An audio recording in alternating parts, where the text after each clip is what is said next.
রাসূলুল্লাহ সাল্লাল্লাহু আলাইহি ওয়াসাল্লাম তিনি বলছেন যে আমি আসার পরে যদি আজ মুসা নবী জীবিত থাকতো, ঈসা নবী জীবিত থাকতো, নবীজি বলেন তারা দুইজনেও আমি মুহাম্মদের অনুসরণ করা ছাড়া তাদের কোনো উপায় থাকতো না।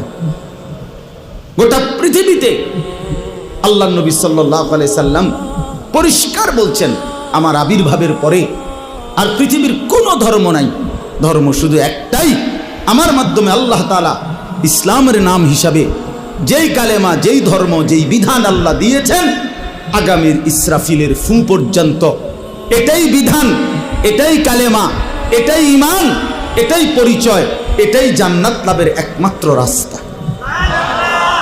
তো সেই পরিচয়টা আল্লাহ আমাদেরকে দিয়েছেন। আলহামদুলিল্লাহ আমরা নিজেদেরকে মুসলমান বলি ভাইয়া, তো তুমি আমি মুসলমান বলো, ভোটার আইডি কার্ডের মধ্যে, জন্ম নিবন্ধন সনদে, পাসপোর্টে, সব জায়গায় আমরা নিজেদেরকে মুসলমান পরিচয় দেই, আমাদের ধর্ম ইসলাম আমরা লিখি, তা আমরা কেন সেজদা করব না?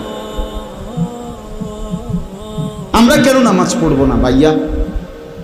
আমরা কেন রাসূলুল্লাহ সাল্লাল্লাহু আলাইহি সাল্লামের সুন্নাতের অনুসরণ করব না কেন? এর চাইতে বড় দুর্ভাগ্য আর কি?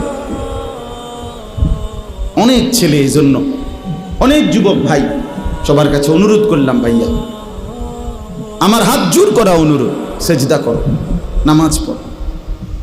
সেজদা না করলে কোরআন শরীফে আছে সেজদা যদি না করে তো ইবলিস তার পরিচয় 1 ঘন্টা আগেও তারে কোনো ইবলিস কইতো না,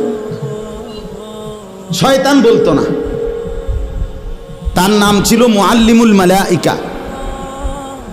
এই যারে এখন ইবলিস বলে তার আগে পরিচয় ছিল সে ছিল ফেরেশতাদের শিক্ষক, সে ছিল জিন, কোরআন শরীফে আছে, সে ছিল ফেরেশতাদের টিচার।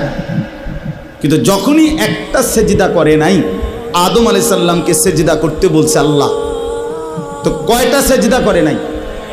একটা সেজদা না করার কারণে তার পরিচয় হয়ে গেল পরবর্তী মিনিট থেকে শয়তান। তাহলে এই জন্য শয়তানকে কেন শয়তান বলা হইল? সেজদা না করার কারণে। কথা বলেন না কেন? এই জন্য সেজদা না করলে শয়তান হয়, ইবলিস হয়, মরদুদ হয়, অভিশপ্ত, মালউন, লানতের যোগ্য, রাজিম, ঘৃণিত।